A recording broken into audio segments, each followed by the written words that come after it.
Hello guys, सो कैसे आप सब लोग? आई सब लोग बहुत ही अच्छे होंगे। आज की इस वीडियो में देखने वाले हैं हर सेकंड मुख्य परीक्षा कक्षावारी विषय भौतिक शास्त्र का जो पेपर है, फिजिक्स का पेपर है आपको दोस्तों 4 मार्च को कक्षावारी वालों का एमपी बोर्ड में। तो उसके लिए इंपोर्टेंट मॉडल, ठीक है, इंपोर्टेंट क्वेश्चन लेकर आ चुका है आज की इस वीडियो में। तो 1 से लेकर सभी आपके ऑब्जेक्टिव 20 तक के प्रश्नों के लिए इंपोर्टेंट क्वेश्चन आपको बताए जाएंगे। ठीक है दोस्तों, तो इनको अच्छे से तैयार करना है इन प्रश्नों को। तो अभी तक चैनल पर पहली बार आए तो चैनल को सब्सक्राइब कर लीजिएगा दोस्तों इस वीडियो को, ठीक है, वीडियो को लाइक कर लीजिएगा, ठीक है, और चैनल को अभी तक अपने इस वीडियो को शेयर नहीं किया दोस्तों को शेयर कर लीजिए। ठीक है दोस्तों, इन इंपोर्टेंट क्वेश्चन को आपको अच्छे से पढ़ लेना है, तैयार कर लेना है। ठीक है, तो यहाँ पे इस पेपर में आपका दोस्तों, इस पेपर में होने वाला क्या क्या आने वाला है। इस पेपर 8 प्रिंटेड पेज आएंगे, 20 प्रश्न आएंगे, ये 3 घंटा रहेगा, 70 नंबर का पेपर रहेगा।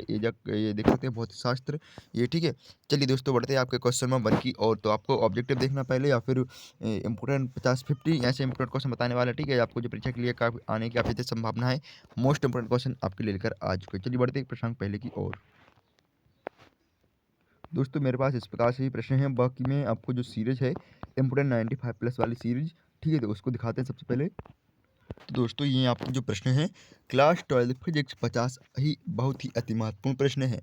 पूरी किताब से मैंने निकाले हैं, टारगेट 95 प्लस का होने वाला है दोस्तों आपका। ठीक है, तो पहला प्रश्न है आपका आएगा, विद्युत ध्रुव आघूर्ण की परिभाषा दीजिए। अक्षीय स्थिति में विद्युत ध्रुव के कारण विद्युत क्षेत्र की तीव्रता ज्ञात कीजिए। ठीक है, फिर है एक समान वैद्युत क्षेत्र में स्थित विद्युत ध्रुव पर लगने वाले बल आघूर्ण का व्यंजक दीजिए। रेखीय आवेश घनत्व से क्या तात्पर्य है। गॉस की प्रमेय की सहायता से एक समान रूप से आवेशित अनंत लंबाई के सीधे तार के निकट वैद्युत क्षेत्र की तीव्रता के लिए व्यंजक दीजिए। ओके दोस्तों, अगला प्रश्न आपका आता है, वैद्युत द्विध्रुव आघूर्ण से आप क्या समझते हैं। वैद्युत द्विध्रुव की अक्षीय स्थिति में किसी बिंदु पर वैद्युत विभव का सूत्र व्युत्पन्न कीजिए। ओके, अगला प्रश्न आपका आता है, संधारित्र की धारिता की परिभाषा दीजिए तथा समांतर प्लेट संधारित्र की धारिता का व्यंजक व्युत्पन्न कीजिए। इसके बाद नेक्स्ट प्रश्न आपका आता है दोस्तों, मुक्त इलेक्ट्रॉनों के अनुगमन वेग के आधार पर ओम के नियम के सूत्र निकालिए। धारा घनत्व और अनुगमन वेग में संबंध बताइए। अगला प्रश्न है आपका दोस्तों, किरचॉफ के नियमों फिर है किरचॉफ के नियमों को परिपथ आरेख देकर समझाइए। ठीक है, ओके। सो दोस्तों अगला प्रश्न आपका आता है, जो वेस्टर्न सेतु की संतुलन अवस्था में उनकी भुजाओं के प्रतिरोधों में संबंध स्थापित कीजिए। वायु सेवट का नियम बताइए। इसके आधार पर किसी वृत्ताकार धारावाही लूप के केंद्र पर उत्पन्न चुंबकीय क्षेत्र की तीव्रता का व्यंजक दीजिए। अगला प्रश्न आपका दोस्तों आता है, एम्पियर का परिपथीय नियम लिखिए। इसका उपयोग करके एक अनंत लंबाई के सीधे तार धारावाही तार से और दूरी पर चुंबकीय क्षेत्र का सूत्र स्थापित कीजिए। अगला प्रश्न आपका दोस्तों आता है, प्रश्न 11 है आपका, एक समान, इसको पहले कर देते हैं यहाँ से क्लोज। ठीक है, अरे यार एक सेकेंड, इस पेन को रखते हैं यहाँ पे। फिर है एक समान चुंबकीय क्षेत्र में एक धारावाही आयताकार कुंडली लटकाई गई है। इस पर लगने वाले बलयुग्म के आघूर्ण का व्यंजक प्राप्त कीजिए। भूचुंबकत्व के विभिन्न अवयव क्या हैं, इनके बीच संबंधों का सूत्र स्थापित कीजिए। अगला प्रश्न आता है दोस्तों, चुंबकीय फ्लक्स से आप क्या समझते हैं। विद्युत चुंबकीय प्रेरण से संबंधित फेराडे के नियम बताइए। अगला प्रश्न आता है दोस्तों आपका, विद्युत चुंबकीय प्रेरण से संबंधित लेंज का नियम बताइए। यह किस प्रकार संरक्षण पर आधारित है।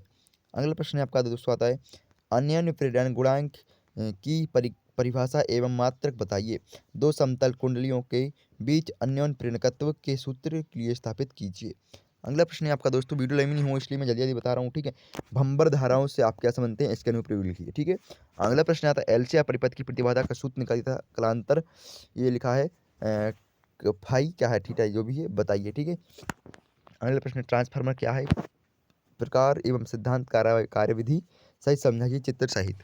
अगला प्रश्न आपका आता है, एलसीआर संयोजन के लिए श्रेणीक्रम अनुनादी परिपथ बनाइए। परिपथ के अनुनादी आवृत्ति का सूत्र प्राप्त कीजिए। फिर विद्युत चुम्बकीय तरंग प्रमुख गुण बताइए। एम्पियर मैक्सवेल समीकरण ज्ञात कीजिए। विद्युत चुम्बकीय स्पेक्ट्रम के मुख्य भागों को उनकी तरंगदैर्घ्य प्रास के साथ लिखिए। फिर है पार्ट 2 में क्रांतिक कोण तथा आंतरिक परिवर्तन की घटना को समझाइए। परस्पर ये लेंस सूत्र मेकर वगैरह आ चुके हैं। तो दोस्तों वीडियो लंबी नहीं करना चाहूँगा, मैं वीडियो शॉर्ट बताना चाहूँगा आपको। जितने भी प्रश्न देख लीजिए, प्रश्न नंबर 26 है आपका, ये है 27 पेज में पदार्थ के लिए अपवर्तनांक का सूत्र, अल्पतम विचलन कोण।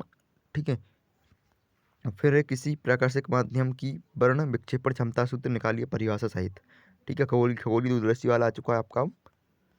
फिर है हाइगेंस की द्वितीय तरंगिकाओं के सिद्धांत के आधार पर प्रकाश तरंगों के अपवर्तन एवं परावर्तन की व्याख्या कीजिए।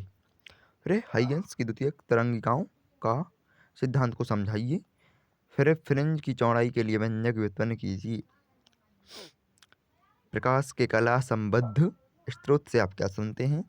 एक पतली झिल्ली से प्राप्त विवर्तन प्रतिरूप बनाइए और केंद्रीय फ्रिंज की कोणीय चौड़ाई ज्ञात कीजिए। व्यतिकरण और विवर्तन में प्रमुख अंतर लिखिए दोस्तों। फिर ये 2 क्वेश्चन यहाँ पे दिख नहीं रहे हैं तो बाकी समझ लीजिए।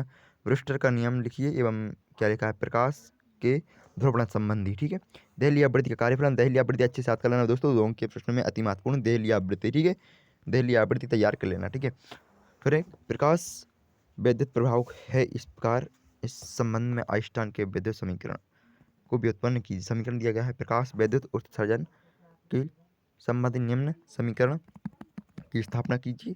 डेविसन तथा जर्मर के प्रयोग से इलेक्ट्रॉनों के बारे में क्या निष्कर्ष प्राप्त हुआ?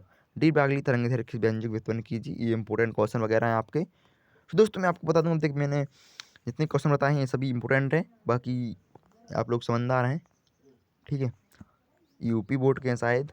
हाइगेंस परमाणु के स्पेक्ट्रम के लाइमन बागर पाश्चन श्रेणियों की उत्पत्ति की व्याख्या कीजिए। हाइड्रोजन परमाणु का बोहर मॉडल स्पष्ट कीजिए।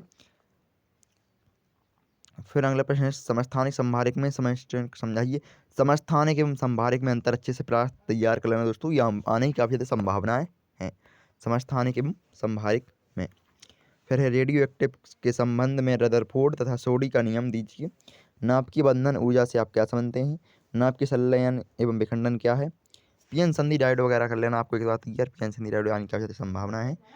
तो पीएन संधि डायोड एवं पूर्ण तरंग अर्धतरंग दृष्टिकारी के रूप में उपयोग को स्पष्ट कीजिए। निर्गत तथा निवेशी सिग्नल को समझाइए।